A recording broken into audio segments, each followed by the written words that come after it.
Olá!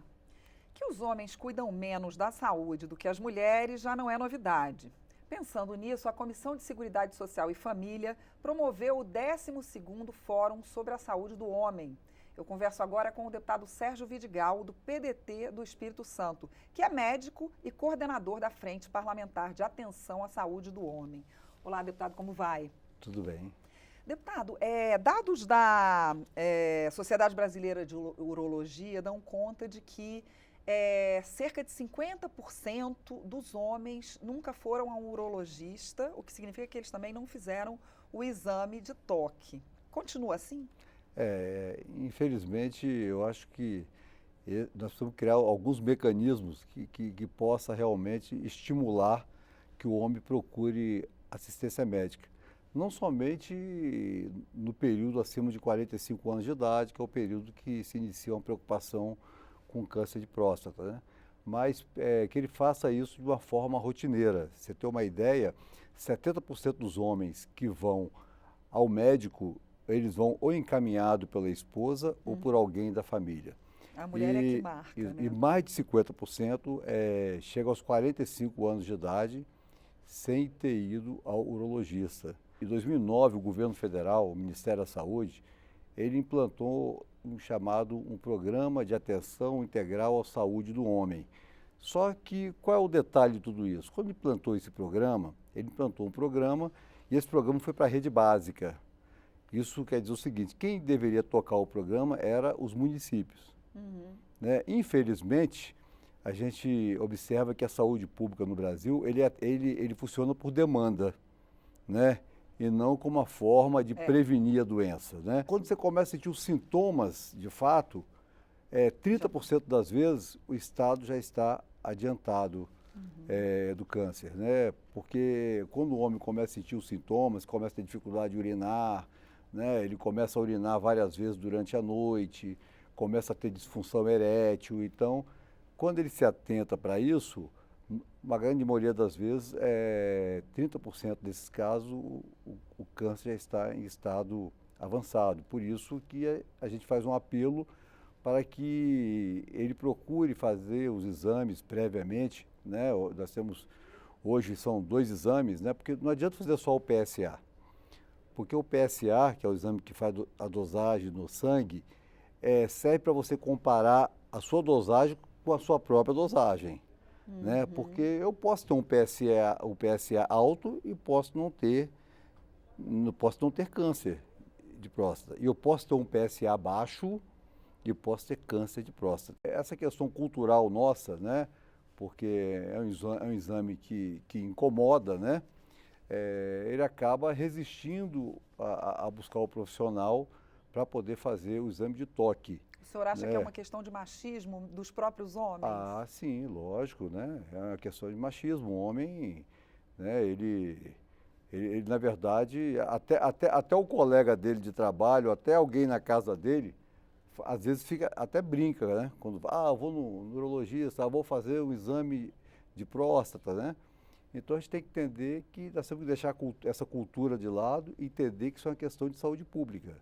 Porque quando o câncer de próstata é detectado precocemente, o índice de cura pode chegar a 90%? Sim, 90% é curável. Inclusive, alguns sintomas também não são câncer de próstata, alguns sintomas é uma hiperplasia benigna, porque a tendência de nós, homens, com o passar da idade, é a nossa próstata aumentar de tamanho. Com câncer ou sem câncer, é comum que ela aumente de tamanho. E aí tem que diminuir. Né?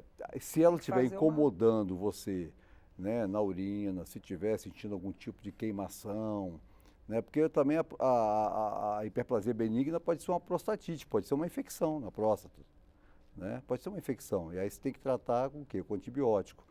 Mas para isso é preciso que vá ao profissional. Agora, nós estamos falando das doenças como a prostatite e estamos falando do câncer. O câncer tem que fazer a prevenção. Como a mulher faz a prevenção, né, do câncer de mama, né, do câncer de colo de útero, a mulher faz a prevenção.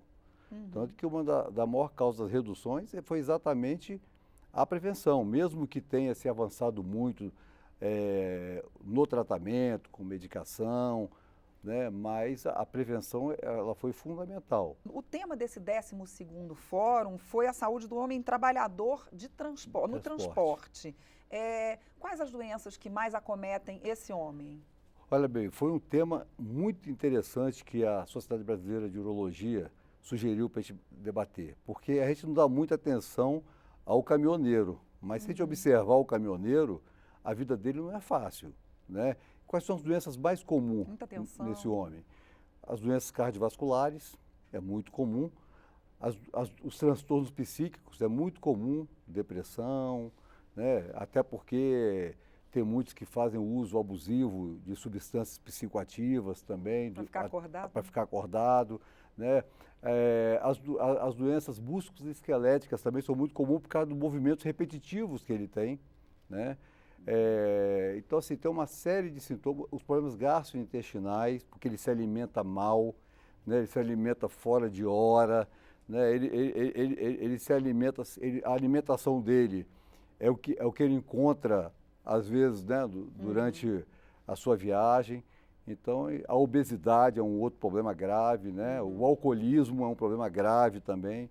Então a gente trabalhou ele tem isso. Que estar de olho. E é preciso. E ele hoje tem um grande problema, que quase 67% dos trabalhadores do transporte, principalmente caminhoneiro, transporte rodoviário, eles trabalham como autônomo. Eles às vezes fazem uma super jornada para tentar compensar, porque ele comprou um carro, tem que pagar a prestação e tem que honrar o compromisso, e o mercado está difícil do frete, né? Então, assim, a gente observa que eles também estão desassistidos. O que a gente tem cobrado na Comissão de Seguridade Social e Família, junto ao Ministério da Saúde, é que a gente melhore e amplie a atenção à saúde do homem lá na rede básica. Eu vou dar um exemplo. Quando eu fui prefeito, em 2010, quando em 2010 foi aprovado esse programa, 2009, em 2010 eu implementei uma clínica do homem, que tinha desde o exame de próstata, cardiologista, urologista, endocrinologista, né? E todos os profissionais, psiquiatra, para poder receber esse paciente. Então, é preciso que a gente estruture melhor a rede básica para poder oferecer também um atendimento melhor à população, porque também, às vezes, o cidadão procura o sistema público de saúde e demora muito a marcar uma consulta ou um exame, né? Certo. Muito obrigada, deputado. Muito obrigado. Eu conversei com o deputado Sérgio Vidigal, do PDT do Espírito Santo, sobre o 12º Fórum sobre a Saúde do Homem e sobre a saúde do homem de uma forma geral. Até a próxima.